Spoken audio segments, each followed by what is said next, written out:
En sí, ¿qué es el colesterol? Todos producimos colesterol, es una sustancia natural del cuerpo. He escuchado que hay un colesterol bueno y un colesterol malo. Colesterol bueno le llamamos el colesterol HDL. Colesterol que se encarga de llevar todo el colesterol hacia el hígado. ¿Qué son las dislipidemias? Para definir dislipidemias, como bien lo dices, son varios grupos de enfermedades. ¿Causa más en mujeres o en hombres? Los hombres hemos sido los que más padecemos de enfermedades cardiovasculares. Hoy hablamos de salud, de cuidarte un poco más, de escuchar a tu cuerpo y vivir con bienestar. Con energía, prevención y consejos para mejorar lo que aprendes hoy, mañana te puede cuidarlas. Con Estrada, tu salud en conversación. Charlas con Estrada, bienestar con información. Cuídate, conócete y vive tu mejor versión. Charlas con Estrada. Hola, bienvenidos a Charlas con Estrada. Mi nombre es Tania Estrada y aquí platicamos sobre salud sin complicarnos la vida, conversaciones reales con especialistas, preguntas que todos tenemos e incluso algunos consejos prácticos para poder cuidar de nuestra salud y poder prevenir a tiempo. Hoy tenemos un tema muy importante que afecta a millones de personas, ya que estas son un poco silenciosas, las dislipidemias. El día de hoy nos acompaña el doctor Gilberto Carlos García Bernal para poder entender un poco mejor este tema. Hola doctor, ¿cómo está? Bien, yo encantado de estar platicando de temas tan interesantes, de que se creen estos espacios para combatir cierta desinformación que podemos encontrar. Entonces yo encantado de poder colaborar con ustedes. Muchas gracias por acompañarnos. A ver, cuéntenos un poco de usted. ¿Cómo decidió ser doctor? Bueno, híjole.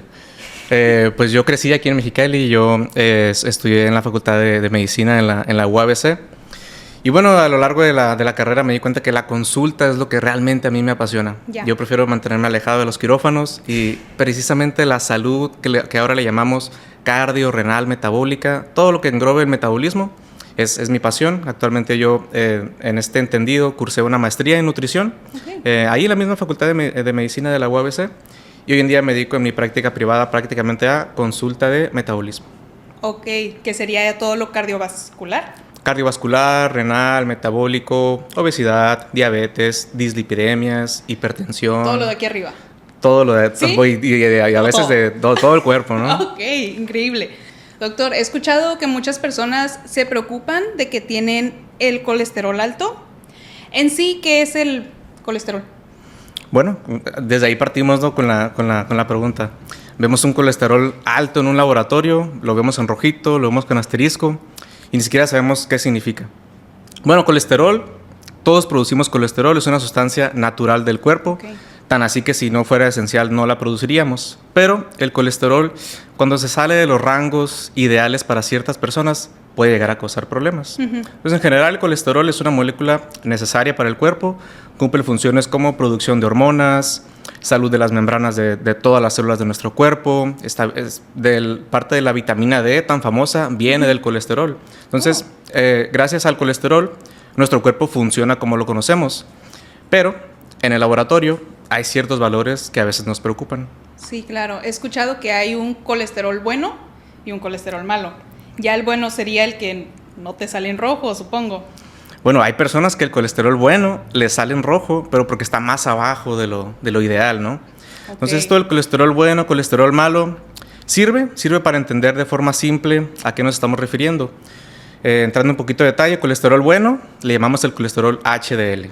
Colesterol que se encarga de llevar todo el colesterol hacia el hígado, en términos generales, ¿no? O sea, protege en cierta forma las arterias.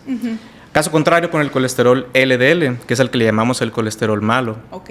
Ese sí tiene el potencial de formar lo que le llamamos una placa de grasa en las arterias, que con el tiempo puede causar problemas, ¿no? Ok.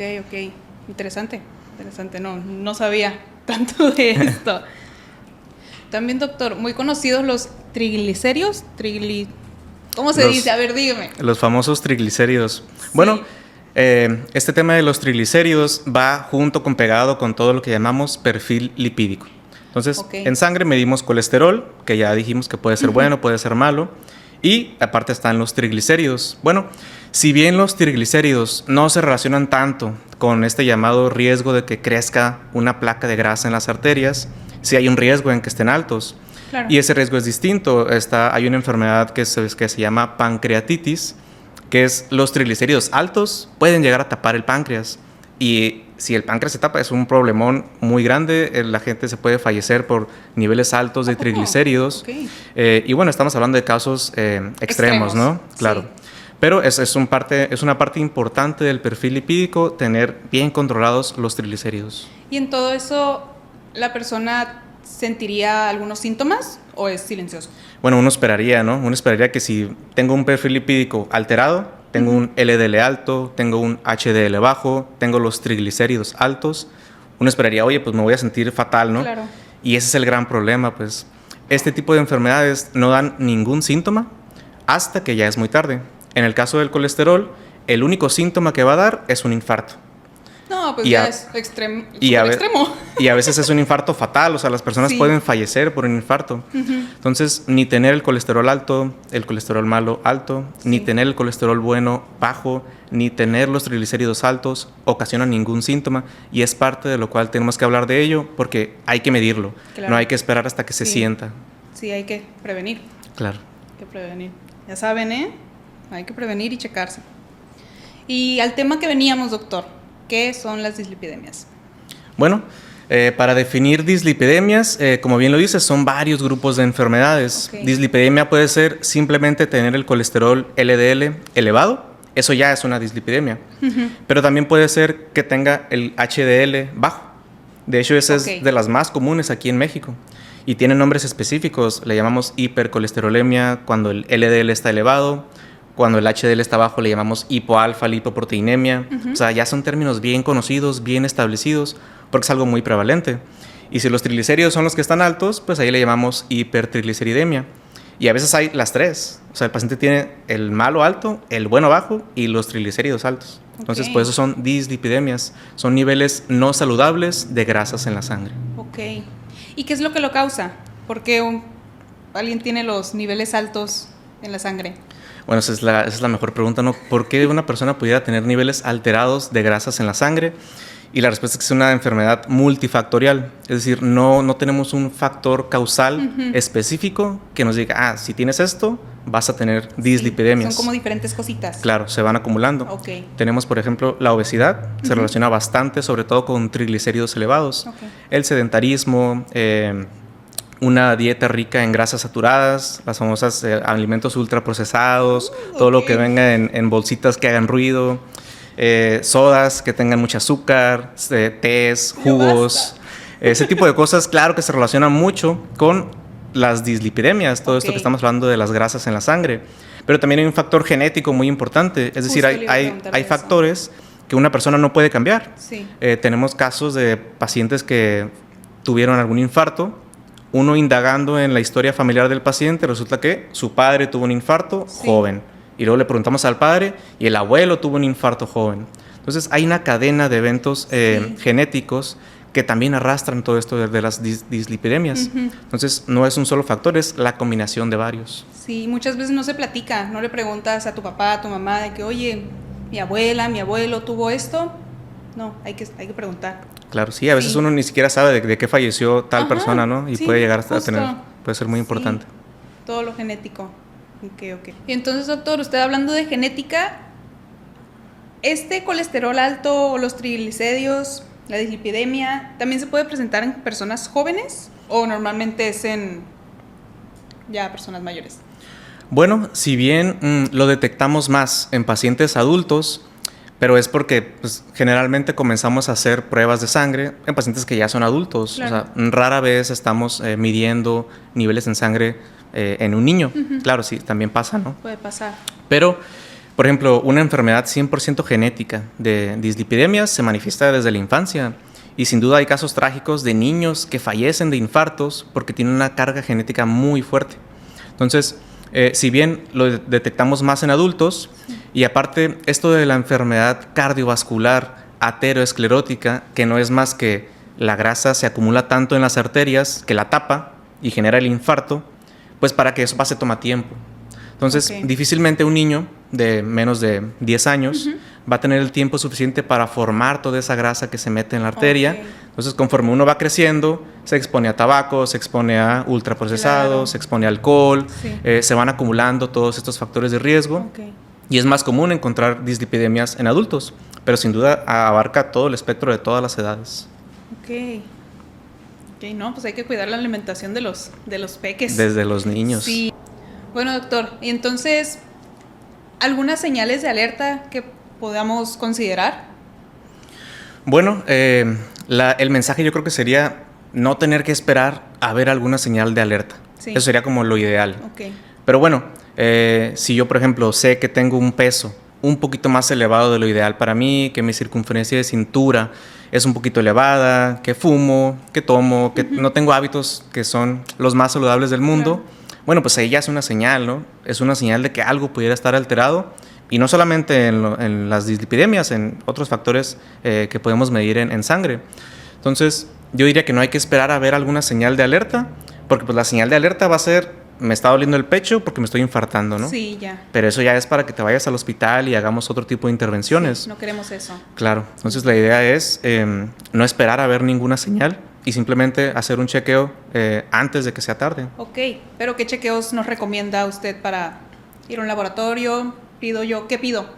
Bueno, esa es una gran pregunta, ¿no? Si quiero saber si tengo una dislipidemia o no, ¿qué le voy a pedir al laboratorio?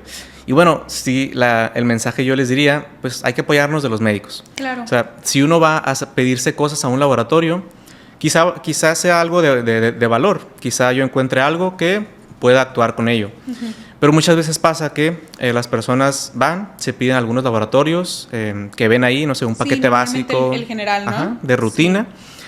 Y ya después va al médico, ¿no? Que debería ser al revés. Y bueno, cuando eso pasa... Luego el médico te pide más y otra vuelta. Exacto. No. Y luego se enojan con uno porque Ya sé. le pido otro piquete. Pero bueno, si hubieras venido conmigo desde un principio, Exactamente. pues yo me hubiera encargado de hacer un interrogatorio, ver si solamente ocupo evaluar dislipidemias o ocupo valorar si tienes algún problema de diabetes, de algunas hormonas, del riñón. O sea, hay muchas cosas que podemos ver en laboratorios. Pero bueno, enfocándonos en dislipidemias, lo que yo le pediría a un paciente mínimo es lo que se incluye en la llamada química sanguínea de 25 elementos. Ok. Que en general valoramos glucosa, valoramos riñón, hígado, y ahí se incluye el famoso perfil lipídico. Ok. Entonces veríamos colesterol total, niveles de colesterol LDL, niveles de colesterol HDL y triglicéridos. Ese es como el perfil básico para poder tener un panorama general de si ese paciente tiene o no tiene una dislipidemia. Y si hay un perfil, a lo mejor uno que abarque más, a lo mejor un 35, ¿me puedo ir con ese o prefiere usted el 25? Bueno, es que hay ocasiones en que es necesario, ¿no? Sí. Pero hacer eso pues implica un mayor gasto. Claro. Entonces, yo le digo a los pacientes, pues para que no gastes tanto, mejor primero acude a consulta. Yo veo qué tanto ocupas. Quizás hasta te ahorro un poquito más porque no te voy a pedir cosas que sé que no van a ser necesarias. Sí, ya depende del paciente, vaya. Así es. Sí. Cada paciente es distinto. Va, doctor. ¿Y a partir de qué edad puedo ir yo a hacerme mi perfil lipídico? ¿Correcto? ¿A qué Bueno, edad me recomienda? la recomendación para iniciar a hacer un perfil lipídico en general se dice que a partir de los 18 años. Ok. Ya es el momento en el cual ya pasó un suficiente tiempo para ver si la exposición que tuvimos al medio ambiente Sí. es suficiente para haber causado alguna repercusión. Y a partir de ahí sí depende cada cuánto hay que volver a hacerlo. Depende de las características del paciente, los factores de riesgo y de qué le salió alterado. Los resultados. Porque en términos generales, si todo sale bien, es un paciente relativamente sano, ese estudio lo podríamos repetir hasta dentro de 3 años, si Ok. todo sale bien, ¿no? En el caso ¿Y si ideal. todo sale mal? Y si por el contrario es un paciente de alto riesgo cardiovascular, que fuma, que toma, que tiene enfermedades metabólicas como diabetes, como hipertensión, y que aparte yo veo que su perfil lipídico está muy alterado, oye, en 3 meses yo quiero repetirlo para ver si ha mejorado con las intervenciones que hayamos propuesto. Ok. ¿Y esto causa más en mujeres o en hombres? Bueno, si bien los hombres hemos sido los que más padecemos de enfermedades cardiovasculares, es una realidad que ahorita ya no hay predominio de género. Incluso una mujer que pudiera tener una enfermedad causada por dislipidemia puede tener síntomas muy distintos a los que estamos acostumbrados a ver en la mayoría de los hombres. Entonces, no hay un predominio de hombres y mujeres. Yo diría, independientemente de eso, a todos hay que hacer una medición mínimo a partir de los 18 años, ¿no? Ok. Y como menciona que serían síntomas distintos, ¿mencionó? ¿Qué es lo distinto? ¿Qué diferencia un síntoma de un hombre a un síntoma de una mujer? Lo que pasa es que los síntomas que se pueden causar por las dislipidemias, hablamos que sería un infarto, ¿no? Sí. Principalmente. Entonces, el infarto, históricamente hemos dicho que se manifiesta con dolor en el pecho, con dificultad para respirar, como si fuera un ataque de pánico, como que sientes que te vas a morir. Okay. Esos síntomas clásicamente han sido estudiados en hombres. Caso contrario con las mujeres. Las mujeres suelen tener más síntomas tipo gastritis, tipo algún dolor un poquito más abajo en el abdomen, que fácilmente se confunde con reflujo, por ejemplo. Sí, o con los cólicos. O con los cólicos. Sí, ahorita que lo menciona, pues sí. ¿Cómo Sin lo duda. diferenció? Y eso ha sido que, a pesar de que en general los infartos son más comunes en los hombres, cuando una mujer se infarta, puede que le vaya peor, porque simplemente el médico que lo atiende, pues va a pensar que es otra cosa. Entonces, esos son los síntomas que pueden ser distintos entre hombres y mujeres. Sí, hay que ir a hacerse el perfil. Para nunca tener esa manifestación, ¿no? No queremos eso. Sin duda. Y aparte de los estudios que me mencionó, el perfil general 25, ya sea 35, el perfil lipídico, ¿hay otros que yo me pueda hacer para poder prevenir? Bueno, el perfil lipídico tradicional es el que mencionamos, ¿no? Sí. Ese es básico, ese lo van a encontrar en cualquier laboratorio. Y nos da mucha información. La verdad es que hoy en día ya tenemos distintos estudios que vienen a complementar el perfil lipídico tradicional. El primero de ellos se llama apolipoproteína B. Okay. Este estudio es relativamente poco conocido, es un poquito más novedoso, pero nos habla de lo mismo, el colesterol. Ya ves que hay distintos tipos de colesterol. Entonces, la ApoB se encarga de decirnos qué tanto colesterol malo realmente está circulando en sangre. Okay. Porque hay ciertos pacientes donde el colesterol LDL no es tan preciso. Entonces uno debe saber cuándo puedo pedir apolipoproteína B para yo aumentar mi nivel de precisión. Y aunque un colesterol LDL pudiera estar bajo o normal, yo puedo tener una ApoB elevada y eso me habla de que yo puedo ser más preciso en decir si tal paciente tiene más riesgo o menos riesgo de algún infarto, por ejemplo. Okay. Y luego viene otro marcador muchísimo más novedoso que se llama lipoproteína A minúscula o LPA. Este valor de lipoproteína es sumamente interesante porque como estamos hablando mucho de la genética, el colesterol ya decimos que su valor es multifactorial, pero la lipoproteína A está determinada en un 99% de forma genética. Esto quiere decir que un niño, si yo le mido la lipoproteína A, ese valor que mido es el mismo valor que va a tener a sus 75 años. No va a cambiar, se va a mantener igual. Y si está elevado, el riesgo cardiovascular aumenta bastante.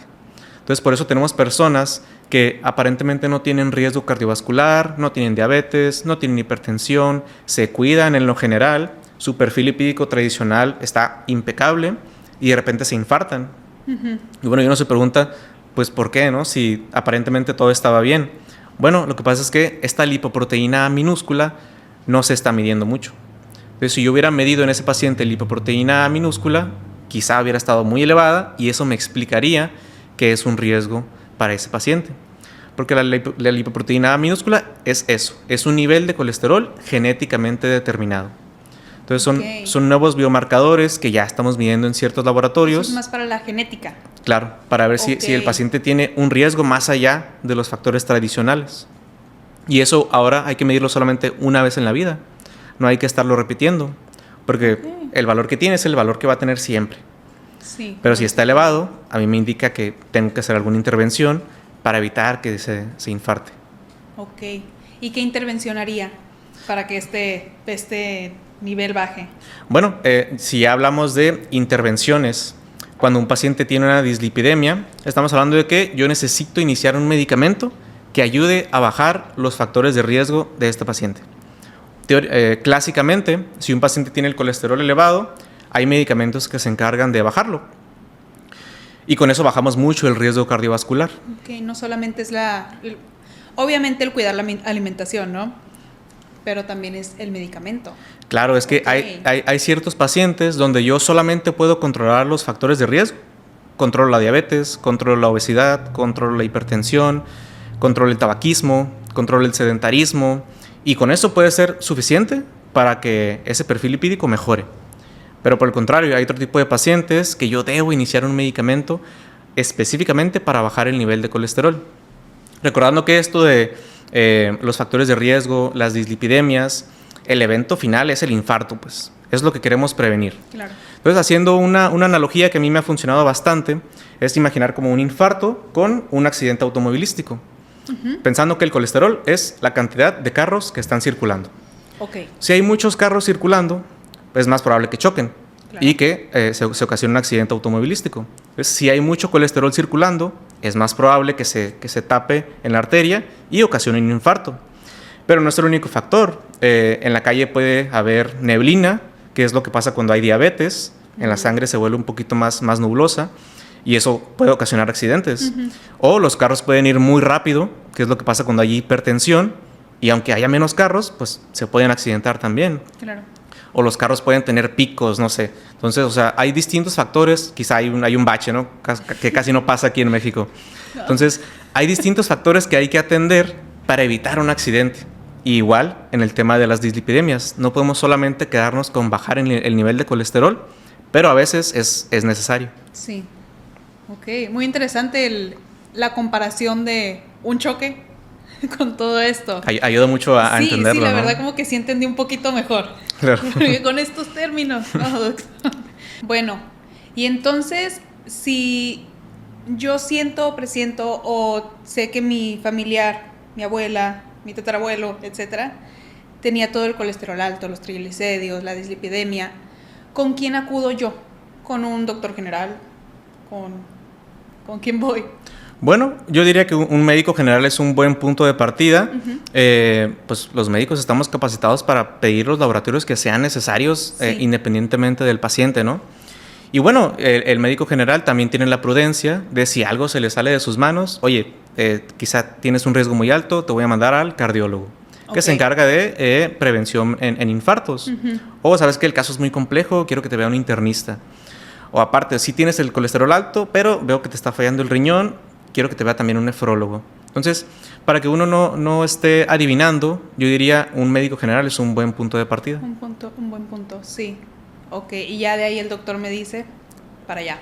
¿A dónde hay que acudir? Correcto. Ok, increíble, perfecto. Muy buen punto. Bueno, doctor, ahora vamos a pasar a mi dinámica favorita. Es verdad o falso. Aquí tengo 2 paletitas. Yo le voy a hacer una pregunta y usted me va a decir si es falso o verdadero. Ok. Bueno, la primera que tengo. Si me siento bien, ¿no necesito revisar mi colesterol? Eso es falso. Ya dijimos que si tú te sientes bien, es sumamente probable que puedas tener alguna alteración que no ocasione ningún síntoma. Entonces el mensaje es, no esperes a sentirte mal, mejor hay que medirlo y de ahí vemos. Claro. Ok, siguiente. ¿Solamente las personas con sobrepeso tienen el colesterol alto? Y eso también va a ser falso. Claro que el papel de el peso, la obesidad influye en los niveles de colesterol y de triglicéridos, pero no es una regla que si yo no tengo un problema de peso, no puedo tener una dislipidemia. Como tampoco es una regla que una persona solamente por tener obesidad va a tener dislipidemias. Okay. Entonces, eso es falso. Okay. ¿El ejercicio mejora estos niveles de colesterol y triglicéridos? Eso es verdadero, al menos de forma parcialmente. Okay. El ejercicio se ha visto que ayuda bastante para subir el colesterol HDL. De hecho, ha sido lo único que ha logrado subir el colesterol HDL. Pero se queda corto al bajar el colesterol LDL.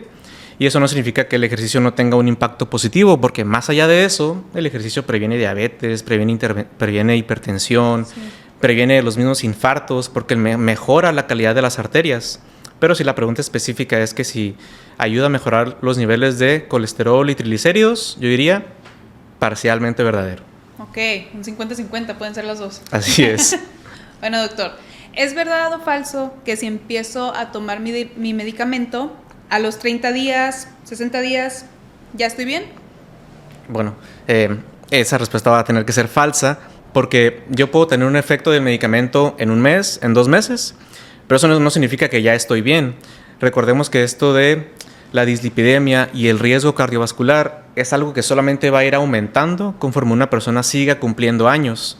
Okay. La edad misma sigue siendo un factor de riesgo. Okay. Entonces, si yo tengo una indicación para dar un medicamento, es porque el riesgo ya es lo suficientemente alto. Entonces, si la edad va a seguir siendo un factor de riesgo, yo no puedo quitar el medicamento, al menos de forma temprana, ¿no? Si yo indico un medicamento o si un paciente está tomando un medicamento, debe tener la idea de que es al menos por tiempo indefinido. ¿Puede ser toda la vida? Puede ser toda la vida, independientemente de que el nivel de colesterol haya bajado, porque precisamente bajó por el medicamento. Ya dependes de él. Claro. Y no es que dependas de él, sino que el nivel de riesgo que ya tenías no va a poder cambiar. Entonces, yo quiero que continúes con el medicamento para protegerte de un infarto durante toda la vida. Ahora, ¿es verdad que el jugo verde me puede ayudar con estos niveles de colesterol alto y todo eso? A lo mejor, no sé, un jugo de manzana con avena, con salvia. Bueno, eso es rotundamente falso. Y si bien la alimentación influye en el nivel de colesterol, en el nivel de triglicéridos, no hay un remedio mágico, no hay la mezcla perfecta de ingredientes que uno deba consumir diario simplemente para mejorar el nivel de colesterol. O sea, el tipo de alimentación que debe llevar una persona que tiene una dislipidemia contra el tipo de alimentación que debe llevar una persona que no la tiene es prácticamente la misma. Todos debemos tener una alimentación basada en plantas, basada en frutas, en leguminosas, en frijol, en lentejas, en proteínas de alta calidad, independientemente de si tengo o no tengo una enfermedad. Ahora pasamos a otro segmento, el cual se llama Respuestas Rápidas. Le voy a hacer un par de preguntas y lo primero que se le venga a la mente, me responde. ¿Va? Ok. ¿Colesterol o triglicéridos?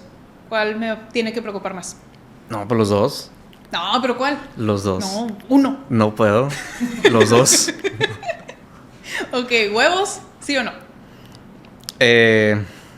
En su justa medida, se puede. ¿Cuántos huevos al día? No, depende de la persona. Depende del peso. No, depende de la persona. ¿Por qué? Pues depende del riesgo de la persona, si le gustan los huevos o no. Oye, si no le gusta, no te voy a forzar a comer algo que no te gusta. ¿No? Ok. ¿La mantequilla o margarina? Ninguna. ¿Para qué? Pues para cocinar, para mis hotcakes. ¿Aceite de oliva? No. Sí. Ay, sabe mejor con mantequilla. Fines de semana, la dejamos. Ok, va, me encanta. ¿Ejercicio aeróbico o de fuerza? Los dos. Más fuerza que aeróbico, diría yo. Ok, prefiere pesas. Pesas. Ok. Combinado con aeróbico. Ok. ¿Un chequeo anual? ¿Sí o no? Como mínimo. Mínimo. Como mínimo. Ok. ¿Refrescos o alcohol? Uy. Esas preguntas. Yo diría que ninguno. ¿Pero cuál prefiere? Pues si me das a elegir y me pones una pistola en la cabeza, yo te diría un refresco sin azúcar. ¿Un agua mineral? Mucho mejor. ¿Sí? Mucho mejor. Okay. ¿Comida rápida? ¿Ocasional? Ocasional, no hay ningún problema. Ok. Pero ocasional, ¿no? Ok, ¿cuál prefiere? ¿Qué restaurante de comida rápida?